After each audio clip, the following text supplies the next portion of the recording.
situation au Moyen-Orient s'est dramatiquement détériorée, au point où plusieurs parlent désormais de la possibilité d'une nouvelle guerre ouverte entre Israël et la Palestine.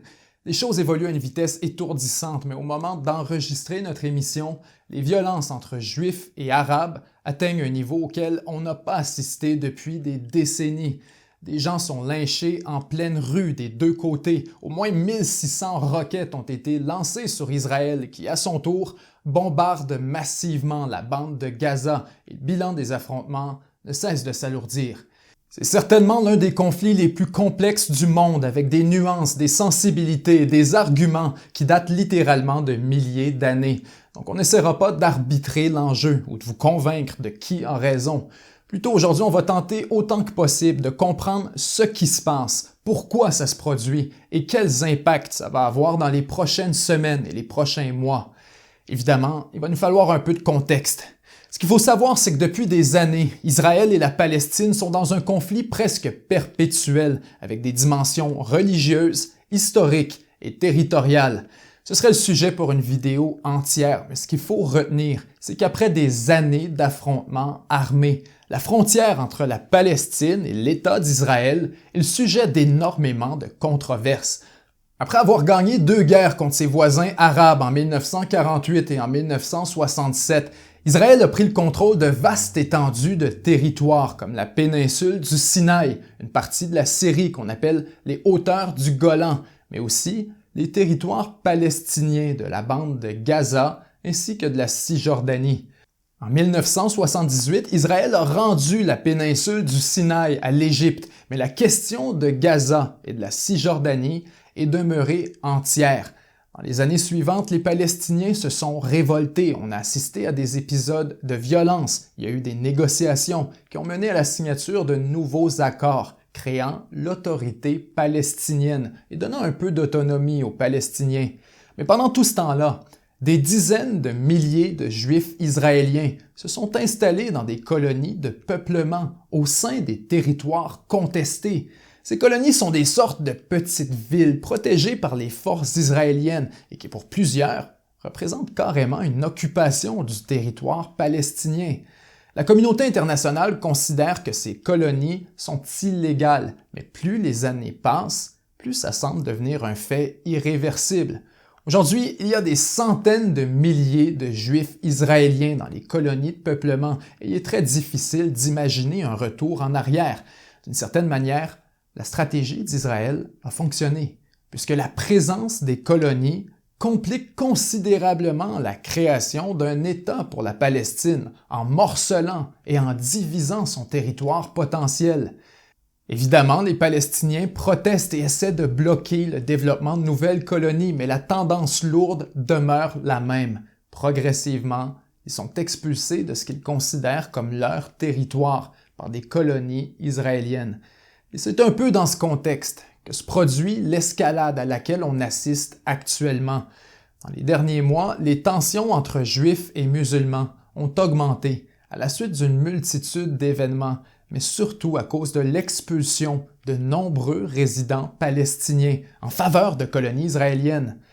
Entre janvier et avril 2021, Israël a démoli 50 résidences habitées par des Palestiniens, a émis des notices d'expulsion pour 40 autres et a approuvé la construction de 5000 nouvelles résidences à Jérusalem-Est, une zone que réclament les deux côtés et qui a une importance religieuse extraordinaire.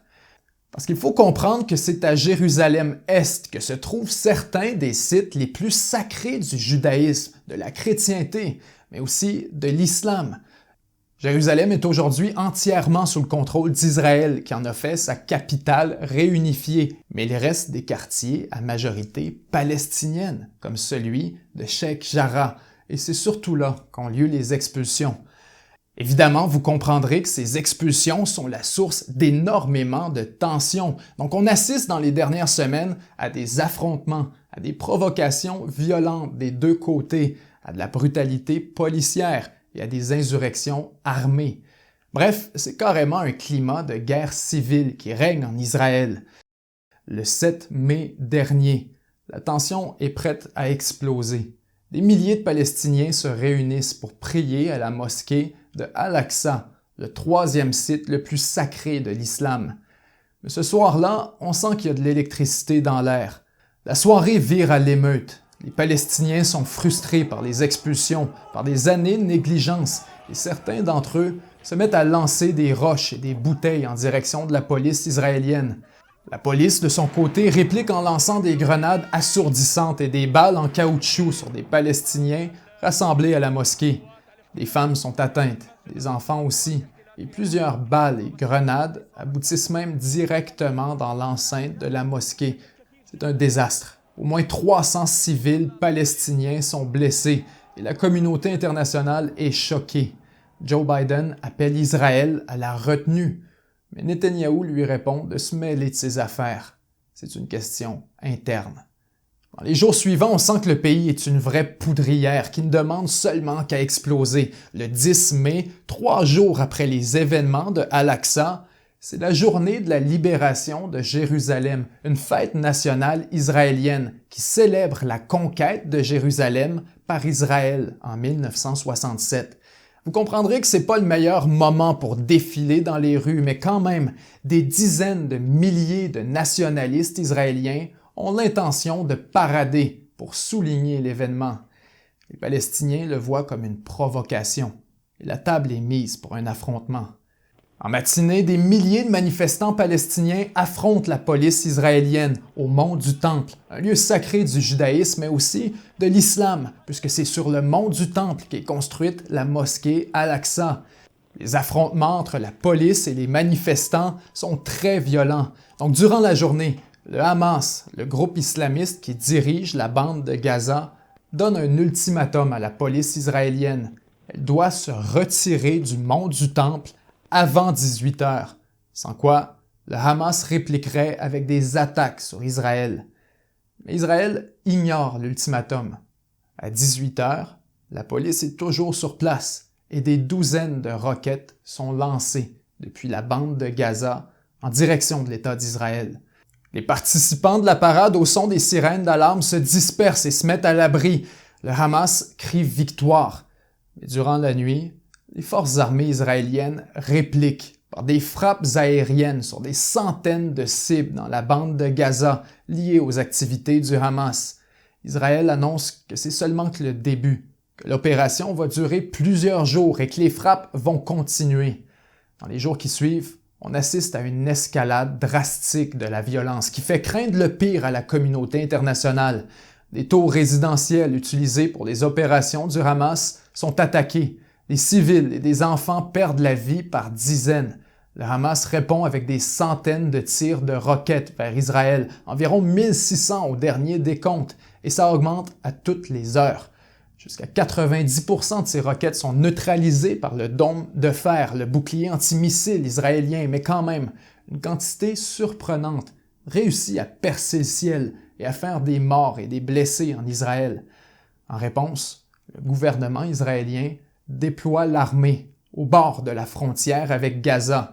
Et certains affirment que ce qui est en train de se préparer, c'est carrément une invasion de la bande de Gaza par l'armée israélienne. Il n'est plus question d'une poudrière. Au moment d'enregistrer l'émission, Israël est littéralement en feu. Parce qu'au même moment où a lieu l'affrontement avec le Hamas dans la bande de Gaza, il y a une autre crise énorme, parallèle mais indissociable, qui menace le pays de l'intérieur. Et ce sont des violences extrêmes entre les citoyens israéliens, juifs et palestiniens, particulièrement dans les zones contestées et les villes mixtes où on trouve les deux. On est à un cheveu de la guerre civile. C'est juifs contre arabes et arabes contre juifs. Dans certains quartiers, des juifs battent à mort des arabes en pleine rue, empêchent les ambulances de circuler et détruisent les entreprises appartenant à des Palestiniens. Dans d'autres endroits, ce sont les Arabes qui lynchent les Juifs et qui brûlent des synagogues. C'est le chaos le plus total. Et la police est incapable de maintenir l'ordre. En fait, à certaines occasions, elle refuse carrément d'intervenir et le premier ministre Netanyahou est forcé d'envoyer des quantités massives de renforts depuis la réserve de l'armée israélienne. אתם לא יכולים לקחת את החוק לידיים. אתם לא יכולים לבוא ולקחת אזרח ערבי פשוט ולנסות לעשות לו לינץ', שום דבר לא מצדיק לינץ' של ערבים ביהודים, ושום דבר לא מצדיק לינץ' של יהודים בערבים. אנחנו לא נקבל את זה. זה לא אנחנו. Des deux côtés, on sent que la haine est à son paroxysme et qu'il va être extrêmement difficile de désescalader la situation. Normalement, c'est la communauté internationale qui réussit à calmer le jeu en appelant un cessez-le-feu puis à des négociations. Mais cette fois-ci, elle reste très prudente ou appuie carrément la manœuvre d'Israël. En Allemagne, on évoque le droit d'Israël à se défendre. En Russie, Poutine appelle aux négociations, mais la résolution est bloquée par les États-Unis au Conseil de sécurité. Lorsque la question lui est posée, le président des États-Unis affirme aussi qu'Israël a le droit de se défendre, ce qui signifie essentiellement que l'Amérique n'a pas l'intention d'intervenir. Sur la gauche, sa position est sévèrement critiquée, puisque même si le Moyen-Orient est loin des priorités de Biden, les États-Unis fournissent quand même 3,8 milliards de dollars en armement pour la défense israélienne à chaque année. Il faut dire que les lobbies pro-israéliens sont extrêmement influents aux États-Unis et que depuis son arrivée, Joe Biden n'a renversé absolument aucune des décisions controversées de Donald Trump qui allaient dans la faveur d'Israël, comme la reconnaissance de Jérusalem comme capitale ou l'appui aux colonies de peuplement, par exemple. On en a parlé à plusieurs occasions dans les épisodes précédents. L'Amérique veut sortir du Moyen-Orient pour pivoter vers l'Asie. En fait, après presque 6 mois à la Maison-Blanche, Joe Biden n'a pas encore nommé d'ambassadeur pour Israël. Disons que c'est un peu un message, comme quoi les priorités sont ailleurs en matière de politique étrangère. Ensuite, vous avez les pays arabes qui, normalement, seraient les premiers à appuyer la Palestine et à mettre de la pression sur Israël pour qu'elle cesse les bombardements. Ce sont les alliés traditionnels qui peuvent parler au nom de la Palestine, mais en ce moment, ils sont relativement silencieux. Parce qu'il faut se rappeler que plusieurs d'entre eux sont au beau milieu d'un processus de normalisation de leur relation avec Israël. Donc c'est pas nécessairement le meilleur moment pour dénoncer Tel Aviv et utiliser un langage agressif. Plutôt, on appelle les deux côtés à la désescalade. On rappelle l'importance du dialogue, mais personne n'est vraiment prêt à ruiner le processus de paix avec Israël au nom de la Palestine ou de la bande de Gaza. Le résultat, c'est qu'Israël a les coudées franches pour agir en toute impunité, puisque sans appui international, le peuple palestinien est plus isolé et plus vulnérable que jamais. Il faut le reconnaître, le combat est complètement asymétrique. D'un côté, vous avez une puissance régionale avec un armement moderne et un réseau de renseignement archi-développé, alors que de l'autre, vous avez un camp de réfugiés à ciel ouvert, sans armée, sans vrai gouvernement et sans ressources. Au niveau politique et social, la situation va avoir un impact permanent et pourrait complètement transformer la dynamique dans la région pour les années à venir. Le débat autour de la question palestinienne dure depuis des années, et avec le temps, le consensus, c'est qu'il y a deux options. L'option 1, c'est qu'Israël donne des droits égaux au peuple palestinien et qu'il soit traité comme dans n'importe quelle démocratie. Les deux peuples devraient vivre en paix et apprendre à partager le pouvoir. Mais au moment où on se parle, les violences sont tellement graves entre les citoyens arabes et juifs israéliens que c'est carrément la coexistence nationale au sein de l'État d'Israël qui est remise en question. En fait, pour plusieurs, il y a longtemps qu'on a franchi le point de non-retour. Donc depuis des années, la solution officielle que tout le monde espère, c'est une solution à deux États, ce qui voudrait dire un État pour Israël et un autre pour la Palestine. Évidemment, c'est ce que veut la Palestine. Mais Israël, aujourd'hui, refuse la naissance d'un État palestinien, puisqu'elle considère qu'il serait dirigé par des radicaux et qu'il constituerait une menace à sa sécurité nationale. Et là-dessus, il faut concéder que l'argument a du mérite. Le Hamas fait partie, avec le Hezbollah, du grand réseau de proxys iraniens qui servent à mener la guerre indirectement à l'État d'Israël, au nom de l'Iran. Dans le conflit actuel, ce sont largement des roquettes fournies par l'Iran qui s'abattent sur les villes israéliennes. C'est un énorme bourbier dans lequel personne n'a vraiment envie de s'impliquer, et ça joue directement en la faveur d'Israël, en raison de son avantage militaire.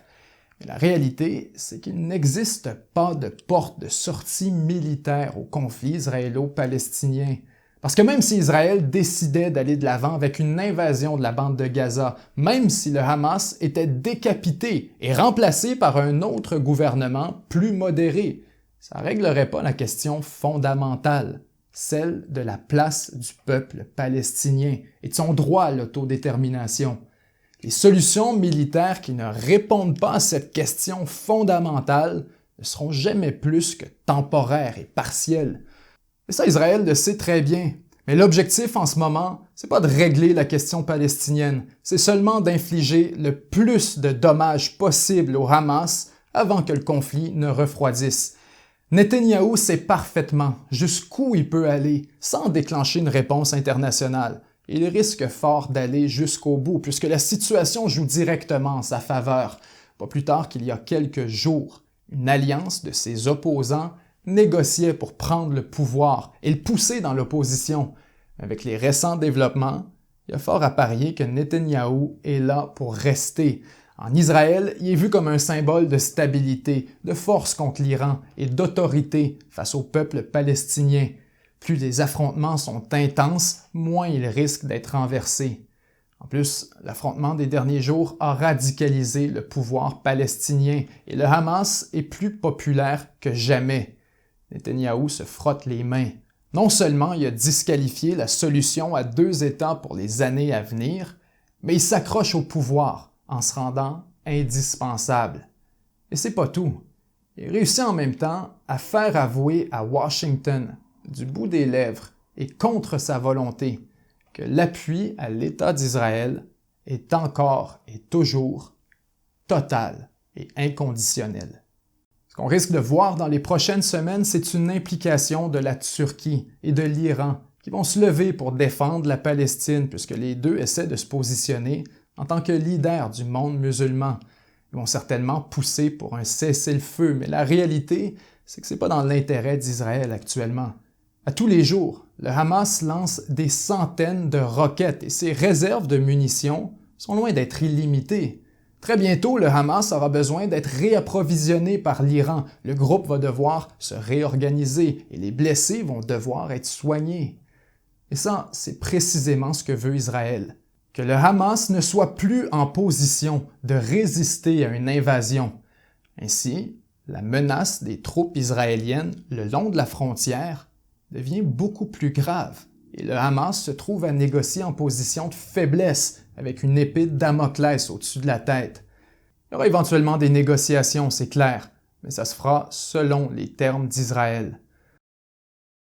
Donc je me permets de vous poser la question, selon vous, comment va se terminer le conflit en Israël? Est-ce qu'on a franchi un point de non-retour ou est-ce que la solution à 2 États est encore la cible à viser? Évidemment, nous avons fait aujourd'hui un résumé des événements récents. On ne pourrait pas traiter de toutes les nuances dans une aussi courte vidéo, donc soyez indulgents avec nous, puisque c'est un des conflits les plus émotifs du monde et qu'on a tenté de vous le présenter aussi objectivement que possible.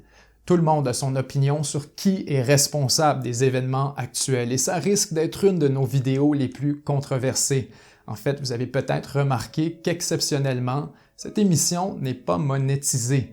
On a choisi de faire un X sur les revenus publicitaires cette semaine, justement pour pouvoir aborder ce qui se passe en Israël.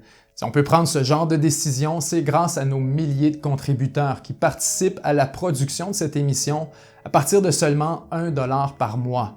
Si vous souhaitez faire un don direct à l'émission, vous pouvez aussi le faire en quelques clics seulement au 7jourssurterre.com/abonnement.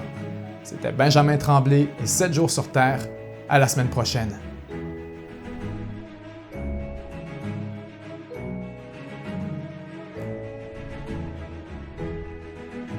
7 jours sur Terre, c'est un média 100% indépendant qui est financé exclusivement par les contributions de ses membres exclusifs pour aussi peu que 99 sous par mois. En plus de permettre la production de cette émission, les membres exclusifs ont accès à une tonne de contenu qui leur est entièrement réservé, dont un segment complet de cette émission, ainsi qu'une revue de presse à chaque semaine où on revient sans script sur les grands dossiers d'actualité. Pour devenir membre, c'est super simple, ça se fait en quelques clics seulement au 7jourssurterre.com/abonnement. Merci et à très bientôt.